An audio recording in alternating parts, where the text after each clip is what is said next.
Hello friend, कैसे हैं? I hope आप सभी बहुत ही अच्छे, बहुत ही शानदार, बहुत ही जबरदस्त होंगे। तो आज का हमारी वीडियो का आगाज हो चुका है। जैसा कि आपको पता था कि हमारी क्लास जो है वो जीके जीएस पर होने वाली थी, और आपका ऐसा पेपर है। पेपर आपका हो गया सीआरपीएफ का हो गया। सीआरपीएफ में जो आपकी जीके जीएस आएगी, और आपका एग्जाम और हो गया एमटीएस का हो गया। उस पर जो है आधारित क्वेश्चन आपको इस वीडियो में देखने को मिलेंगे। जैसा कि आपको बताया गया था कि संडे को 11 बजे लाइव क्लास रखी जाएगी, लेकिन कुछ प्रॉब्लम की वजह से संडे को जो आपकी लाइव क्लास थी वो कैंसिल हो गई थी। तो वो जो लाइव क्लास में जो क्वेश्चन हम कराने वाले थे आपको, वो इस वीडियो में हम करा देंगे, ठीक है। तो वीडियो बहुत ही इंपॉर्टेंट होने वाली है। इसमें जितने भी क्वेश्चन है सारे बहुत ही जबरदस्त क्वेश्चन है, आए हुए क्वेश्चन है, और इन क्वेश्चनों को आपको मिस नहीं करना है। तो बिना किसी आपका टाइम बर्बाद किए सवाल को शुरू करते हैं। देखते हैं पहला क्वेश्चन हमारा क्या कह रहा है। यहाँ पे देखिएगा, पहला क्वेश्चन है, भारत में आपातकाल का सिद्धांत किस देश से लिया गया है? तो ऑप्शन आपके यहाँ पे होंगे, ऑप्शन आपके चारों यहाँ पे देखने को मिल जाएंगे, क्वेश्चन आपका यहाँ पे मिल जाएगा, ठीक है। कोई दिक्कत हो तो कमेंट बॉक्स में कमेंट करके बता सकते हैं। तो जर्मनी, फ्रांस और जो है ब्रिटेन, कौन सा ऐसा देश है जहां से जो है आपातकाल का से जो है सिद्धांत लिया गया है, ठीक है। तो आपको कमेंट बॉक्स में कमेंट करके बताना है कि इसका राइट आंसर क्या हो जाएगा। जल्दी से कमेंट करें। और एक चीज और आपको बतानी है कि भारत में जो है आपका भारत में यह कितनी बार लग चुका है, ठीक है। कितनी बार लग चुका है जो आपका आपातकाल है, यह भारत में कितनी बार लग चुका है, ठीक है। आगे आपको बताना है कि कितनी बार यह लग चुका है। दोनों का आपको जो आंसर बताना है। तो सबसे पहले अगर हम बात करें कि भारत में जो है आपातकाल का सिद्धांत लिया गया है, वो लिया गया था आपका जर्मनी से। कहाँ से लिया गया था? जर्मनी से लिया गया था, सभी को याद रखना है। और भारत में जो है कितनी बार लग चुका है, तो इसे यहाँ पे ध्यान रखिएगा, भारत में 3 बार लग चुका है, ठीक है। भारत में 3 बार लगता है। कब लगता है? तो 1962 में लगता है। सबसे पहले 1962 से शुरुआत हो जाती है, अगला आपका 1971 में लगता है, और फिर तीसरा जो आपका है वो 1975 में लगता है। तो भाई साहब, क्वेश्चन कहीं से भी कैसे भी पूछ सकता है। तो अगर से पूछ लिया जाता है कि भारत में पहली बार आपातकाल कब लगा, तब तो आपने बता दिया कि 1962 में लगा, दूसरी बार 1971 में लगा, और तीसरी बार 1975 में लगा। लेकिन अगर तो यह पूछा जाए कि भारत में जो आपातकाल आपका है वो पहली बार कब लगा था, 1962 में लगा था, लेकिन किसके मतलब विरोध में लगा था, ऐसा क्या हुआ था जो आपातकाल उनको लगाना पड़ा, सरकार को आपातकाल लगाना पड़ा? तो आपका आंसर क्या होना चाहिए? आपका आंसर होना चाहिए कि भारत और चाइना, ठीक है। भारत और चीन। चीन का क्या होता है? युद्ध होता है। चीन का क्या होता है? युद्ध होता है। तो उस युद्ध के दौरान जो है भारत में आपातकाल लगाया जाता है। और चीन का युद्ध कब भाव होता है भारत और चीन का? तो 1962 में युद्ध होता है। अगर जो हम बात करें 1971 में, तो 1971 में भारत और नल्ला पाकिस्तान जो आपका है उसके बीच में क्या होता है? युद्ध होता है। इसके बीच में क्या होता है? युद्ध होता है, ठीक है। तब जो है आपातकाल लगाया जाता है सेकंड बार, ठीक है, याद रखना है। और अगर जो 1975 में पूछा जाए तीसरी बार, तो आपके मन में दिमाग में जो है चल रहा होगा कि इसमें भी युद्ध हुआ होगा, लेकिन इसमें युद्ध नहीं होता है। इसमें जो है आंतरिक जो है गड़बड़ी के कारण यह आपका 1975 में जो है आपातकाल लगाया जाता है। क्या होता है? आंतरिक जो है गड़बड़ी हो जाती है, ठीक है। आंतरिक गड़बड़ी के कारण जो है यह लगाया जाता है, इसे आपको ध्यान रखना है, ठीक है। तो आपका इसका राइट आंसर क्या हो जाएगा? इसका राइट आंसर आपका हो जाएगा जर्मनी, जो आपका बिल्कुल राइट आंसर है। अगला क्वेश्चन देखते हैं। नंबर 2 क्वेश्चन हमारा है कि राज्यसभा के सदस्यों का कार्यकाल कितने वर्ष होता है? राज्यसभा के जो आपके सदस्य होते हैं उनका आपका कार्यकाल कितने वर्ष होता है? और आपको बताना है कि लोकसभा का जो सदस्य होता है, लोकसभा का जो सदस्य होता है उसका कार्यकाल कितने वर्ष का होता है? और राष्ट्रपति आपने जरूर पढ़ा होगा, राष्ट्रपति का जो है कार्यकाल के समय की अवधि कितनी होती है? और आपका जो उपराष्ट्रपति है, इन जितने भी क्वेश्चन यहाँ पे लिख रहा हूँ इनका सबका आंसर बताना है आपको कि उनका सबका आंसर क्या हो जाएगा। जो आपका उपराष्ट्रपति है, और आपका आता है चौथे नंबर पर राज्यपाल। राज्यपाल का भी बताना है कि इनकी जो है सदस्यों का कार्यकाल कितने वर्ष तक इन सदस्यों का कार्यकाल होता है, सभी को बताना है। तो पहला देखें, यहाँ पे पूछा गया था कि राज्यसभा के सदस्यों का कार्यकाल कितने वर्ष का होता है, तो आपका राइट आंसर क्या हो जाएगा? 6 वर्ष का होता है, ठीक है। ये आपके रॉन्ग हो जाएंगे। अगर जो राज्यसभा के सदस्यों का कार्यकाल पूछा था तो आपको 6 वर्ष ठीक करना है। यदि हम पूछें कि लोकसभा, ठीक है, तो सभी लोग कमेंट बॉक्स में कमेंट करके बताएं कि लोकसभा के सदस्यों का कार्यकाल कितने वर्ष का होता है। तो लोकसभा का यदि कोई सदस्य है तो 25 वर्ष, ठीक है। और राष्ट्रपति अगर जो है तो 35 वर्ष, ठीक है, ध्यान रखना है, राष्ट्रपति है तो 35 वर्ष, उपराष्ट्रपति है तब भी 35 वर्ष, अगर जो आपका राज्यपाल है तो भी 35 वर्ष का उसका कार्यकाल होगा। ठीक है, 35 वर्ष का कार्यकाल होता है। ठीक है, आगे देखते हैं। एक चीज और आपको बतानी है कि जो राज्यसभा आपका है वो स्थायी है कि अस्थायी है। जो आपका राज्यसभा है, यहाँ पे देखिएगा राज्यसभा आपका जो है, राज्यसभा है, हम राज्यसभा के बारे में बात करते हैं। राज्यसभा जो आपका है वो आपका स्थायी है कि अस्थायी है, दोनों में आपको बताना है कि क्या है। कमेंट बॉक्स में कमेंट करके सारे लोग बताएं कि आपका जो राज्यसभा है वो स्थायी है कि अस्थायी है। तो राज्यसभा हमारा स्थायी है। ठीक है, यहाँ पे देखिएगा, यहाँ पे मैं राइट कर दे रहा हूँ, राज्यसभा आपका क्या है, स्थायी है, स्थायी सदन है। राज्यसभा आपका क्या है, स्थायी सदन है, कभी भंग नहीं होता। इसको ब्रैकेट में अपनी कॉपी पे ऐसे नोट करिएगा कि कभी जो है क्या होता, भंग नहीं होता है। ठीक है, कभी भंग नहीं होता है। ठीक है, इसको ब्रैकेट में जरूर लिख लीजिएगा, याद रहेगा। ठीक है, अगला क्वेश्चन देखते हैं, बोलो बात समझ में आई कि नहीं आई। ठीक है, अगला क्वेश्चन देखते हैं। लोक नृत्य पूछा गया आपसे। ठीक है, सभी लोग बताएं। यहाँ पे देखिएगा 3 नंबर, पोनुंग लोक नृत्य किस राज्य में प्रचलित है? अरुणाचल प्रदेश, असम, मणिपुर, सिक्किम। इनमें से कौन सा राइट हो जाएगा? सभी लोग कमेंट बॉक्स में कमेंट करके बताएं इसका राइट आंसर क्या हो जाएगा। तो जो आपका यह लोक नृत्य है वो आपका अरुणाचल प्रदेश में क्या है, बहुत ही प्रचलित है, बहुत ही प्रसिद्ध है। कहाँ? अरुणाचल प्रदेश में। इसकी कुछ खासियत है, कुछ विशेषताएं हैं जिसको हमको याद रखना है। इस नृत्य को क्या है, जो है अरुणाचल प्रदेश में लोग बहुत ही लोकप्रिय है। ठीक है, या जो नृत्य है या अरुणाचल प्रदेश के लोगों को बहुत ही क्या है, लोकप्रिय है, लोकप्रिय है। ठीक है, और क्या है कि यह नृत्य वहाँ की जो है कन्याएं और है महिलाएं के द्वारा किया जाता है। कि यह जो हमारा पोनुंग नृत्य है वहाँ की जो अरुणाचल प्रदेश की महिलाएं हैं, वहाँ की क्या है, महिलाएं हैं, और कौन करता है, कन्याएं करती हैं। ठीक है, और कन्याएं वहाँ की जो है नृत्य करती हैं। अगर जो हम पूछें कि जो करती हैं, नृत्य करती हैं, तो क्यों करती हैं, ये भी तो एक क्वेश्चन बन सकता है ना कि क्यों करती हैं। जब पढ़ ही रहे हैं तो इसके बारे में डिटेल जानकारी हम प्राप्त कर लेंगे कि भैया क्यों करती हैं। तो इनका मानना है कि जब ये नृत्य करेंगी तो क्या है, जो इनको ज्ञात होता है कि इनका जो है कल्याण और क्या है, इनकी जो फसल वो अच्छी होगी। यानी कल्याण यानी कि जो इनकी इच्छा है वो, और जो इनकी फसल है वो क्या होगी, बहुत ही जो है अच्छी होगी, या जो है इच्छा रख करके मन में ये जो है लोक नृत्य करती हैं। ठीक है, ऐसे आपको ध्यान रखना है। क्या आपको करना है, कल्याण, और इसमें ऐसे ध्यान रखिए कल्याण, कल्याण और ठीक है इच्छा, इच्छा। ठीक है, अपनी इच्छा को पूरी करने के लिए, और कल्याण यानी हमारा कल्याण होगा, हमारा विकास होगा, और हमारी फसल भी क्या होगी, अच्छी होगी, और हमारी क्या होगी, फसल जो है वो अच्छी होगी। इसको करने के लिए हमारी जो है यहाँ की जो महिलाएं हैं वो नृत्य करती हैं, इसको पूरा करने के लिए। आगे क्वेश्चन देखते हैं, क्वेश्चन नंबर 4। क्वेश्चन नंबर 4 कहा गया, क्या कहा गया है आगे, यहाँ पे निम्नलिखित में से कौन सा भारतीय राज्य है जिसकी सीमा नेपाल से नहीं लगती है? सभी लोग इसका आंसर कमेंट बॉक्स में कमेंट करके बताएं कि वह कौन सा राज्य है जिसकी जो है भारतीय राज्य है जिसकी सीमा नेपाल से नहीं लगती है। सभी लोग इसका आंसर क्या है, कमेंट बॉक्स में जल्दी से बताएं क्या हो जाएगा। सिक्किम, पश्चिम बंगाल, असम, उत्तराखंड। कौन सा राइट आंसर इसका सही हो जाएगा? सिक्किम, पश्चिम बंगाल और असम और उत्तराखंड। सभी लोग बताएं। तो इसका हमारा जो राइट आंसर हो जाएगा वो हमारा हो जाएगा असम।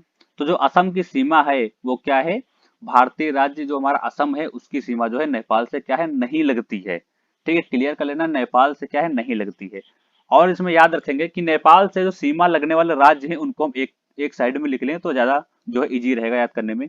तो यहाँ पे हम डाल लेते हैं कि नेपाल से जो है सीमा लगने वाले नाम। ठीक है, यहाँ पे नेपाल के पास जो सटीक है उनके जो सीमा लगने वाले नाम कौन कौन से हैं, उत्तराखंड है, उत्तराखंड आपका हो गया, पहला आपका उत्तराखंड हो गया। या दूसरे की हम बात करें तो दूसरा हमारा क्या हो जाएगा, यूपी हो जाता है, यानी उत्तर प्रदेश। ठीक है, यहाँ पे यूपी लिख दिया है, उत्तर प्रदेश समझ आइएगा। और तीसरे नंबर पे आपका क्या आ जाता है, सिक्किम आ जाता है।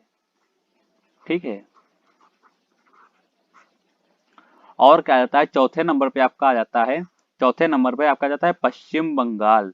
ठीक है, पश्चिम बंगाल। ठीक है, ये और याद रखिएगा, और एक और याद लिख लीजिए यहाँ पे, बिहार। ठीक है, ये इतने याद रखिएगा।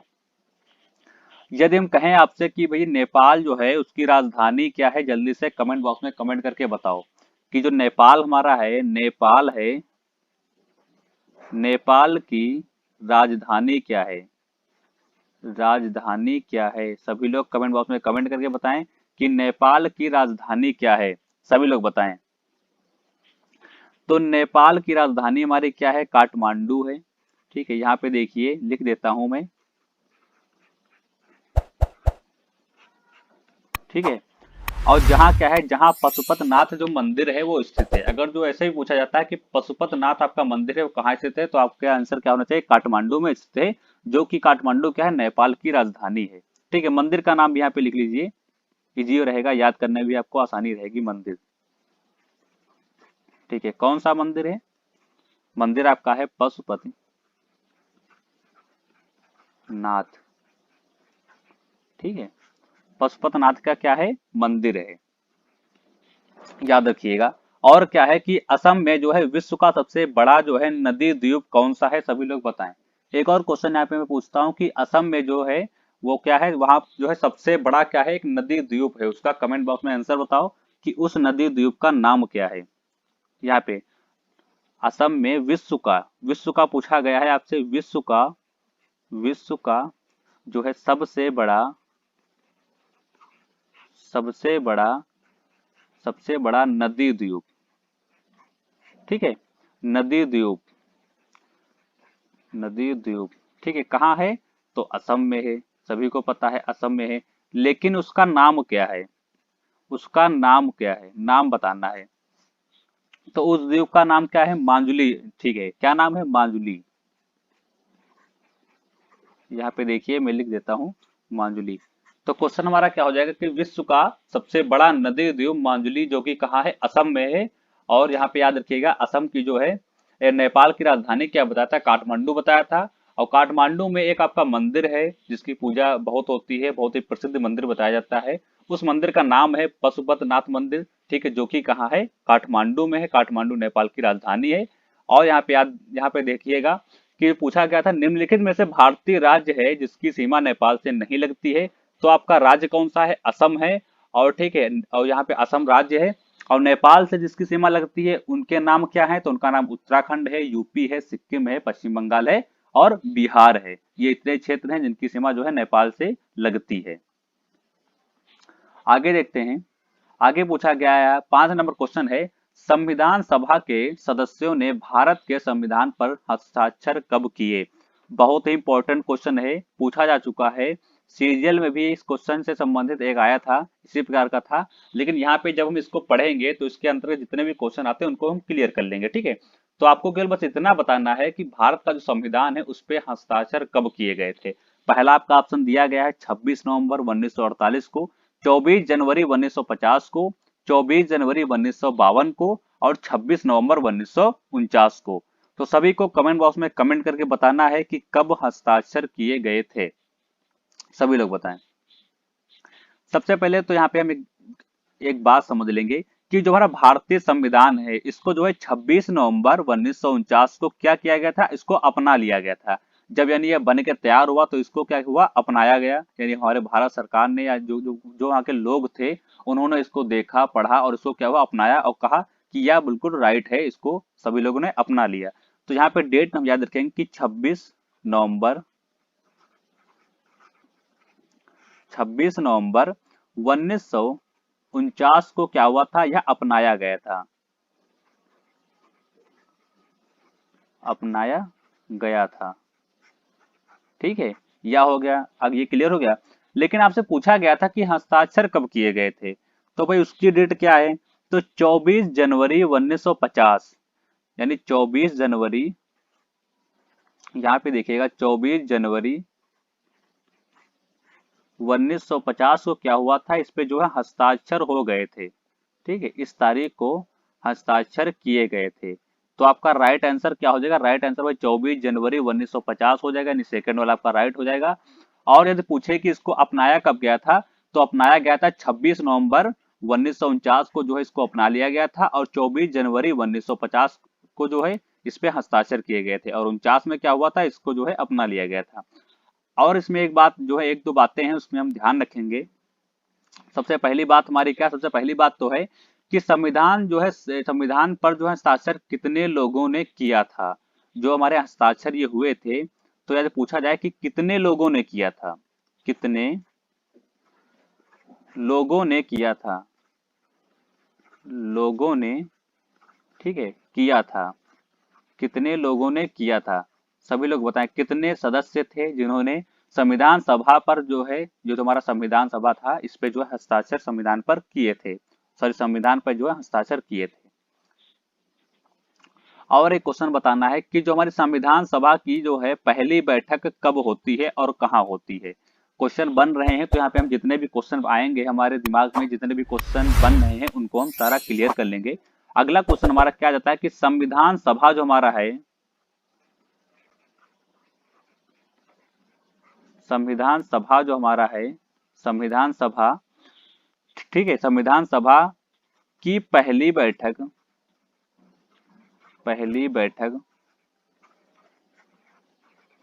कब हुई, कब और कहाँ हुई, ऐसे लिख लीजिए, कब और कहाँ हुई, कहाँ हुई, ठीक है।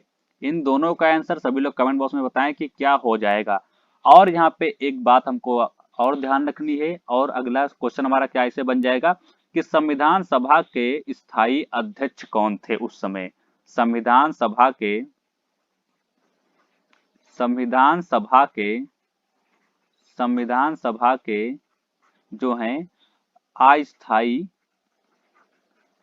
अस्थाई अध्यक्ष कौन थे, ठीक है, अध्यक्ष, ठीक है, कौन थे उस समय। ये आपको, आपके सामने तीन क्वेश्चन है, तीनों का आंसर जो है आपको बताना है कि तीनों का आंसर क्या हो जाएगा। सभी लोग जल्दी से क्या है जो कमेंट बॉक्स में इनका आंसर जल्दी से बताएं। तो अगर जो हम बात करते हैं कि कितने लोगों ने क्या है हस्ताक्षर किए थे, तो भैया 284 लोग उसमें मौजूद थे, और 284 लोगों ने क्या किया था, उसमें हस्ताक्षर किया था। यदि हम कहते हैं कि संविधान सभा की पहली बैठक जो है वो आपकी कब होती है, तो वो आपकी होती है 9 दिसंबर, ठीक है, कब होती है, 9 दिसंबर, 9 दिसंबर। और आपकी 1946 को जो है संविधान सभा की पहली बैठक होती है, लेकिन हमसे ये भी पूछा गया है कि कहाँ होती है, तो भैया इसको भी हम क्लियर कर लेंगे, कहाँ होती है, हमारी नई दिल्ली में जो है संविधान सभा की पहली बैठक होती है, ठीक है। कब होती है, 9 दिसंबर 1946 को हमारे संविधान सभा की पहली बैठक होती है। सदस्य कितने होते हैं, कितने सदस्य होते हैं जो साइन करते हैं, तो 284 सदस्य ने जो है संविधान पे साइन किया था, और कहाँ हुई थी, तो यह नई दिल्ली में हुई थी। अब अगला क्वेश्चन, लास्ट क्वेश्चन आपके सामने है कि संविधान सभा के अस्थायी अध्यक्ष कौन थे। तो उस समय यदि हम बात करें तो हमारे डॉक्टर सच्चिदानंद सिन्हा जो आपके हैं, वो उस समय क्या थे, वहां के जो है अस्थायी अध्यक्ष थे। तो यहाँ पे हम नाम का लिख दे रहे हैं, आप सभी लोग जो है उसको नोट कर लीजिए। सच्चिदानंद आपके जो हैं, सच्चिदानंद सिन्हा उस समय के क्या थे, उस समय के अस्थायी अध्यक्ष थे। ठीक है, बोलो बात समझ में आई कि नहीं। ये जितने भी क्वेश्चन हैं इनको हमने शॉर्ट वीडियो में एक एक करके कराया है, और उनमें हम इनको एक्सप्लेन नहीं करते हैं, केवल उनका आंसर जो है बता देते हैं। जो भी क्वेश्चन होता है उसको पढ़ करके उसका आंसर हम बता देते हैं, लेकिन इस वीडियो में जो है हम उस क्वेश्चन का आंसर भी जानते हैं और उसके बारे में भी हम पढ़ते हैं कि आखिर क्या हुआ था उसमें, क्यों पहली बैठक कब हुई थी, ठीक, उसमें के अध्यक्ष कौन थे, अस्थायी अध्यक्ष कौन थे, कितने लोग थे, संविधान को अपनाया कब गया था, कई बातें जो है उनके बारे में हम जानते हैं। यानी एक क्वेश्चन से कई क्वेश्चन बनते हैं, उन सारे क्वेश्चनों का जो है आंसर इसमें हम जानते हैं। ठीक है, अगला क्वेश्चन देखते हैं। तो शॉर्ट वीडियो जो भी मैं अपलोड करता हूं, जैसे कि सुबह शाम दोपहर अधिकतर 3 टाइम अपलोड करता हूं, तो आप उनको जो है वॉच करके उनके जो आंसर याद कर लीजिएगा। फिर जब मैं लॉन्ग वीडियो लेके आता हूं तो उसमें जो जितने भी क्वेश्चन होते हैं उनको जो एक्सप्लेन करके सारी जानकारी उसमें देता हूं। अगला क्वेश्चन आपके सामने है, विश्व व्यापार संगठन का मुख्यालय स्थित है। 6 नंबर क्वेश्चन आपसे पूछा गया कि विश्व व्यापार संगठन का मुख्यालय कहाँ स्थित है, पूछा गया है। तो पहला ऑप्शन यहाँ पे आपको पेरिस है, दूसरा ऑप्शन कहीं दूर नजर आ रहा है, यहाँ पे है जिनेवा, दुबई और बान, ठीक है। यहाँ पे कौन सा इसका राइट आंसर हो जाएगा, सभी लोग कमेंट बॉक्स में कमेंट करें। विश्व व्यापार संगठन का मुख्यालय स्थित है, तो भैया विश्व व्यापार संगठन का मुख्यालय आपका कहाँ है, जिनेवा में है। कहाँ है, जिनेवा में है, ठीक है। जिनेवा में तो है, सभी को पता है, लेकिन जिनेवा में कहाँ पे है? यदि क्वेश्चन पूछा जाए, अगर जो ऑप्शन में यहाँ पे जिनेवा दिया ही ना हो, ठीक है, ऑप्शन में जिनेवा दिया ना हो, तो वहां पे आपको एक ऑप्शन और देखने को मिल जाएगा, उसका नाम क्या है? स्विट्जरलैंड। ठीक है, यहाँ पे देखिएगा, मैं यहाँ पे नोट कर रहा हूँ। ठीक है,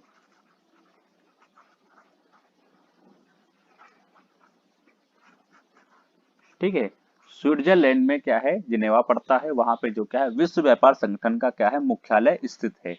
विश्व व्यापार संगठन का जो है गठन कब हुआ? सभी लोग बताएं, विश्व व्यापार संगठन का जो है गठन कब हुआ? सभी लोग यहाँ पे इसका आंसर कमेंट बॉक्स में बताएं। यहाँ पे मैं नोट कर रहा हूँ, सभी लोग अपनी जो है कॉपी में नोट कर लीजिए। क्वेश्चन बहुत बार ही पूछा गया है, और आपका जो है वह एमटीएस और सीआरपीएफ के लिए बहुत ही इंपॉर्टेंट क्वेश्चन है, इससे क्वेश्चन आपके जरूर बनने ही बनने हैं। विश्व व्यापार संगठन, विश्व व्यापार संगठन, विश्व व्यापार संगठन का गठन कब किया गया? ठीक है, या किस सन में हुआ? इस तरीके से हम इसको याद कर सकते हैं, या इसको बताना है।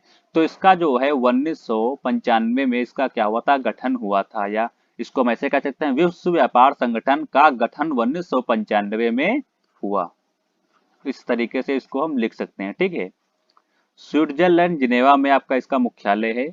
यह एक अंतर सरकारी संगठन है। सभी लोग याद रखिएगा कि यह क्या है? यह एक अंतर जो है, यह एक अंतर सरकारी क्या है? संगठन है, जो राष्ट्रों के बीच अंतरराष्ट्रीय व्यापार के नियमन से संबंधित रखता है। ठीक है, अगर जो पूछा जाए कि यह आपका कैसा जो है वो संगठन है, तो आपको बताना है कि यह एक अंतर सरकारी संगठन है, जो कि किस चीज से जो है किस उपयोग में लाया जाता है। तो आपको इस तरीके से याद रखना है, जो राष्ट्रों के बीच अंतरराष्ट्रीय व्यापार के नियमन होते हैं, उनसे जो है संबंधित यह हमारा रखता है। क्या रखता है? तो हमारा जो है विश्व व्यापार संगठन है, वो हमारा इससे संबंधित रखता है। इस तरीके से इसको हम याद रखेंगे।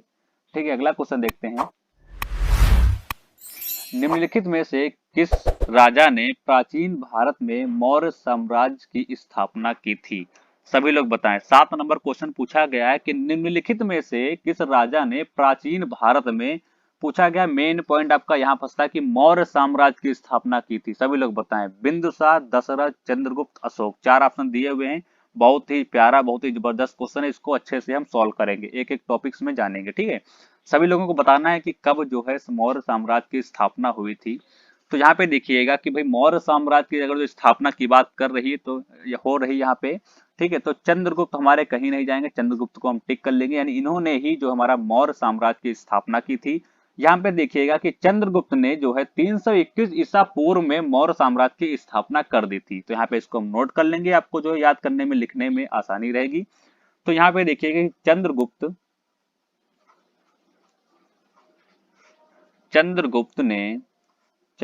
ने 321 ईसा पूर्व, 321 ईसा पूर्व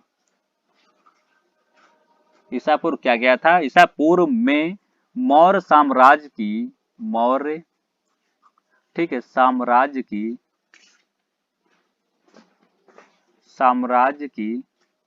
स्थापना की थी। क्या किया था? स्थापना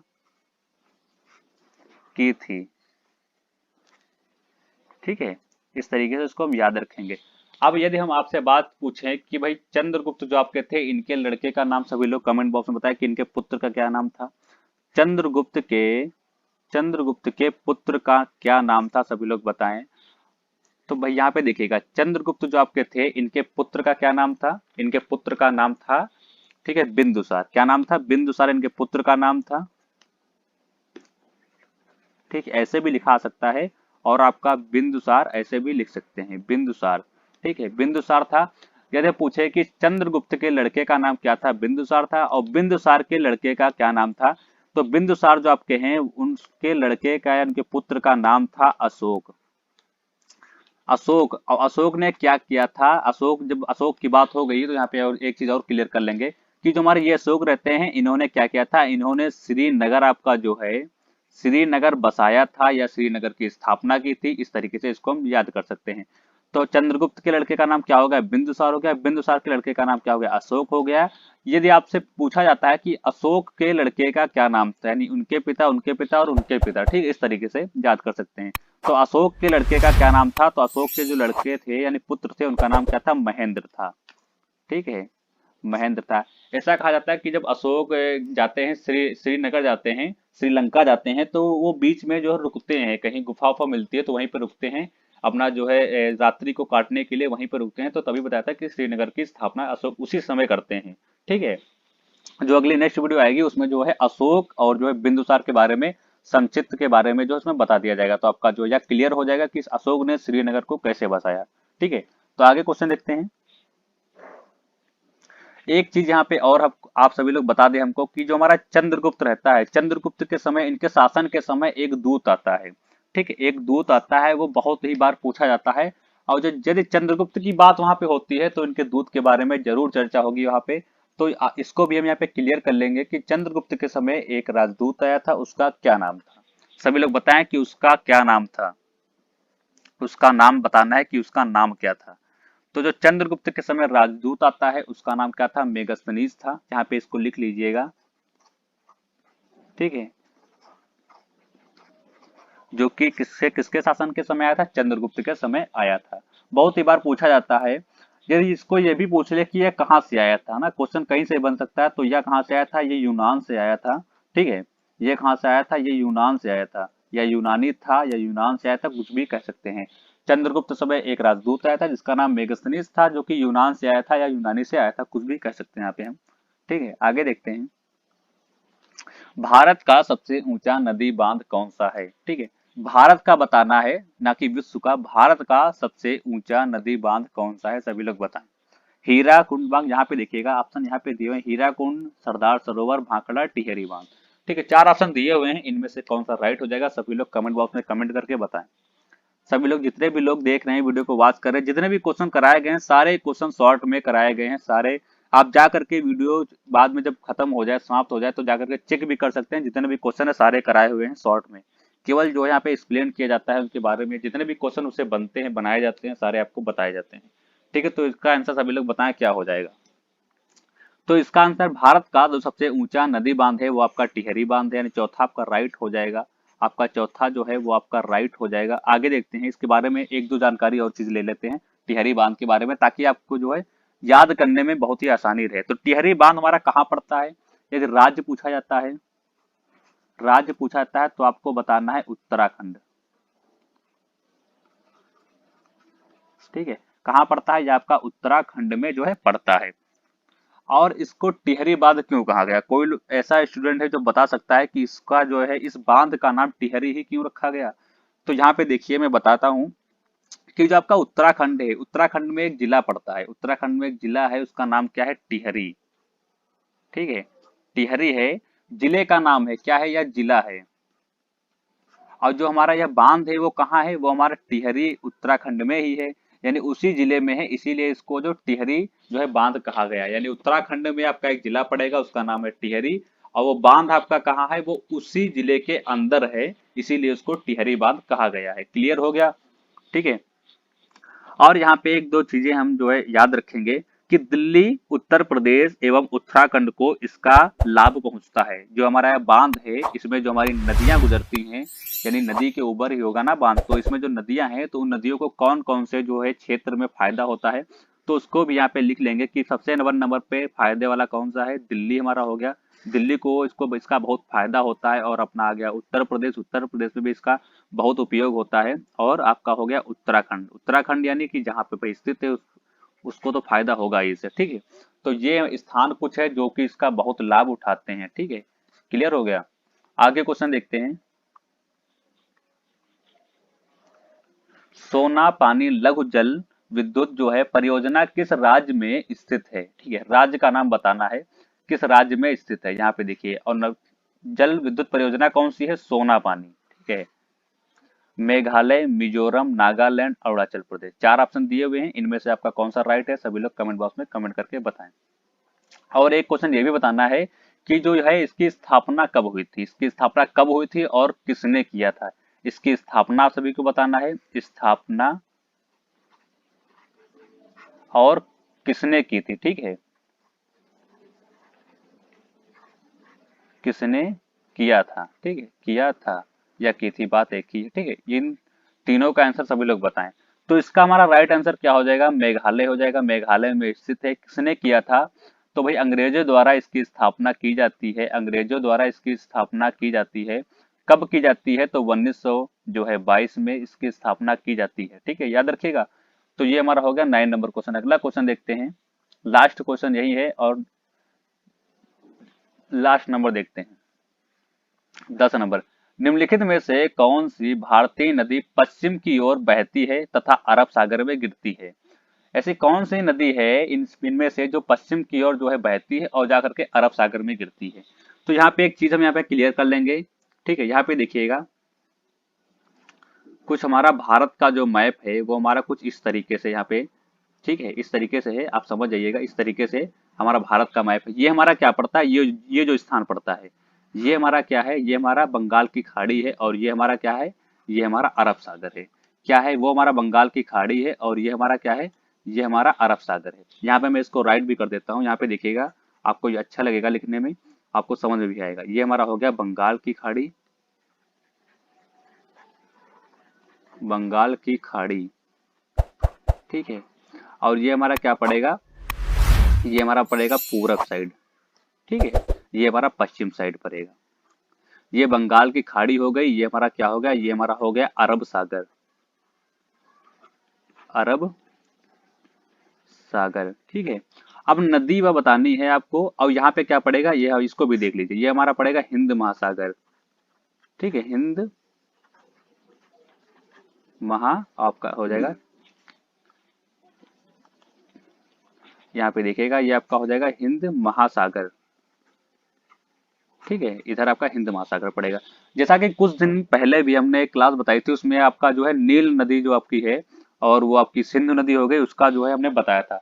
तो सिंधु नदी के बारे में हमने यही बताया था कि वो यहाँ से निकलती है, यहाँ से निकलती है सिंधु नदी। इसकी सहायक नदियां भी यहाँ पे हमने बताई थी, पिछली क्लास पढ़ी है, देख सकते हैं। और वो कुछ ऐसे होते हुए यहाँ पे ऐसे होते हुए आती है। ठीक, ऐसे होते हुए यहाँ से आती है और कहाँ, यहाँ पे गिर जाती है। तो जब जो अरब सागर हमारा पड़ता है इधर, और ये जो है सिंधु नदी निकलती है यहाँ से और जाकर के यहीं गिरती है। तो पहले नंबर पे तो बात करें तो हमारी सिंधु नदी हो गई। कौन सी नदी हो गई, नदी हमारी कौन सी हो गई, सिंधु नदी हो गई। ठीक है, जो कि अरब सागर में गिरती है। एक क्लियर हो गया। आगे देखते हैं। और यहाँ पे हमने इनके जो है 2-3 सहायक नदियां भी बताई थी। कौन कौन सी, सभी लोग कमेंट बॉक्स में कमेंट करके बता सकते हैं कि कौन कौन सी नदियां थी। तो यहाँ पे देखिएगा कि झेलम आपकी हो गई, चनाब हो गई। यहाँ पे देखिए, लिख भी देता हूँ, झेलम। ठीक है, चनाब आपकी हो गई, आपकी रावी हो गई, याद रखिएगा आपकी सतलज हो गई। ठीक है, ये क्या है, ये हमारे सिंधु नदी जो हमारी है, इसकी क्या है, सहायक नदियां हैं। ठीक है, सिंधु नदी की क्या है, सहायक नदियां हैं, जो कि पिछले वीडियो में भी हमने बताया था। ठीक है, तो ये सिंधु नदी आकर के कहाँ गिर गई, अरब सागर में गिर गई। अब इसमें कह रहा था क्वेश्चन में कि निम्नलिखित में से कौन सी भारतीय नदी पश्चिम की ओर बहती है तथा अरब सागर में जाकर के गिर जाती है। तो भैया सिंधु नदी भी हमारी है, लेकिन सिंधु नदी के ऑप्शन में आपको दिख रहा है, नहीं दिख रहा है, तो ये तो हमारा हो गया कैंसिल। अब ऑप्शन के अनुसार चलना है, नर्मदा, गंगा, महानदी, गोदावरी। तो इसका राइट आंसर क्या हो जाएगा, इसका राइट आंसर हमारा हो जाएगा नर्मदा। इसका राइट आंसर क्या हो जाएगा, नर्मदा नदी जो की है वो भी कहाँ आकर गिरती है, वो भी हमारा जो है अरब सागर में आकर के गिरती है। नर्मदा नदी हमारे कुछ ऐसे बहते हुए आती है, इधर से आती है और ऐसे आकर के यहाँ पे से गिर जाती है नर्मदा नदी। ठीक है, और यहाँ पे लिख लीजिए, आप लिख लीजिए, वरना आपको कंफ्यूजन होगा कि पूरब से पश्चिम की ओर नदियां कौन कौन सी बहती हैं, कि पूरब से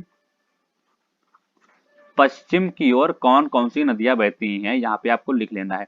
तो पहली तो आपकी नर्मदा हो गई, जो कि क्वेश्चन में ही कहा गया था। दूसरी आपकी ताप्ती हो गई। ठीक है, ये आपकी क्या हो गई, ताप्ती हो गई। और अरब सागर में कौन कौन सी गिरती हैं, ये पूरब से पश्चिम की ओर बहती हैं। ये नहीं आपसे कहा गया है कि ये अरब सागर में गिरती हैं।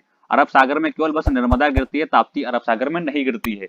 इसीलिए आपसे पूछा गया है कि ये कहा जाता है कि यह नदियां जो है उल्टा बहती हैं, जो जैसे बाकी की नदियां जो है पश्चिम से पूरब की ओर बहेंगी, तो यह नदियां पूरब से पश्चिम की ओर बहेंगी, यानी उल्टा बहती हैं। यह आपसे बताया गया है। तो पूरब से पश्चिम की ओर नदियां कौन कौन सी बहती हैं, नर्मदा बहती है और ताप्ती बहती है। लेकिन अरब सागर में केवल नर्मदा गिरती है, ताप्ती अरब सागर में नहीं गिरती है। ठीक है, और अरब सागर में कौन कौन सी नदियां गिरती हैं, इसको भी यहाँ पे लिख लेंगे हम। अरब सागर,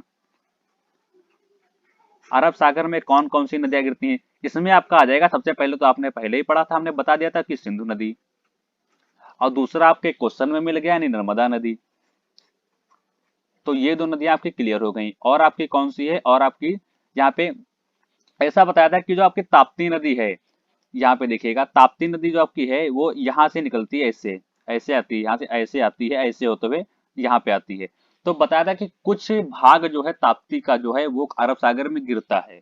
कुछ भाग ऐसा है ताप्ती का जो अरब सागर में गिरता है, तो इसको हम अरब सागर में भी लिख सकते हैं, कोई आंसर हमारा गलत नहीं होगा। अगर जो पूछा गया है कि अरब सागर में कौन सी गिरती है, तो ताप्ती को भी हम लिख सकते हैं, अगर जो नहीं है तो नहीं लिखेंगे। जैसे क्वेश्चन आपसे पूछा गया कि अरब सागर में गिरने वाली नदियां, उसमें कोई भी ऑप्शन में नहीं है, ताप्ती दिया गया है, तो ताप्ती को हम टिक कर सकते हैं। तो यहाँ पे हम ताप्ती भी लिख देंगे आपके कंफ्यूजन के लिए, ताकि आपको कंफ्यूजन ना हो। ताप्ती भी जो है अरब सागर में गिरती है। और आपकी हो गई माही नदी हो गई, ठीक है, ताप्ती हो गई, माही नदी हो गई, नर्मदा नदी हो गई, और एक आती है सरस्वती नदी भी जो आपकी है, वो भी कहाँ गिरती है, वो भी आपकी अरब सागर में गिरती है। तो ये नदियां हमारे यहाँ पे क्या हो गई, क्लियर हो गई हैं। और ऑप्शन में यहाँ पे देखिए, ऑप्शन में कुछ और दिया था। ऑप्शन में क्या दिया था कि महानदी और गोदावरी, भाई दो नदियां बच रही हैं, तो उसको भी यहाँ पे हम पढ़ लेंगे कि महानदी और गोदावरी। महानदी और गोदावरी हमारी कहाँ गिरती हैं, जब गिरने की बात चल रही है तो इनको दोनों को पढ़ लेंगे कि महानदी और गोदावरी यह हमारा बंगाल की खाड़ी में गिरती है। कहाँ गिरती हैं, बंगाल की खाड़ी में गिरती हैं, खाड़ी में गिरती हैं, ठीक है, बंगाल की खाड़ी में क्या हुआ, गिरती हैं। यानी कि ये नदियां हमारी इधर से आती होंगी बह के, इधर बंगाल की खाड़ी में चली गई, बह गई, ठीक है, समुद्र में मिल गई। तो ये हमारा हो गया आज का टॉपिक। अब गंगा नदी की आप सभी लोग बताएं, आपको एक प्यारा सा क्वेश्चन यहाँ पे मैं दे रहा हूँ, कमेंट बॉक्स में बताएं कि गंगा नदी जो हमारी है इसकी लंबाई कितनी है, ठीक है, लंबाई कितनी है। सभी लोग कमेंट बॉक्स में कमेंट करके बताएं कि गंगा नदी की जो है टोटल लंबाई कितनी है। सभी लोग इसका आंसर जल्दी से बताएं, कमेंट बॉक्स में बता दें, ठीक है। तो आज की वीडियो यहीं पे एंड करेंगे, अगले मिलते हैं अगली वीडियो में अगले नए टॉपिक के अनुसार। आपका जो है टॉपिक रहेगा जीके का और जीएस का, जैसा कि आपके एग्जाम में सीआरपीएफ में, ठीक है, यह इंपॉर्टेंट रखा गया है। और प्लस आपका एमटीएस का जो है उसका भी एग्जाम आ चुका है, तो यह बहुत ही महत्वपूर्ण रहेगा। जितने भी क्वेश्चन कराए गए हैं सारे बहुत ही महत्वपूर्ण क्वेश्चन है। वीडियो अच्छी लगी हो तो वीडियो को लाइक कमेंट शेयर जरूर करें। मिलेंगे अगले नेक्स्ट वीडियो में, तब तक के लिए नमस्कार, जय हिंद।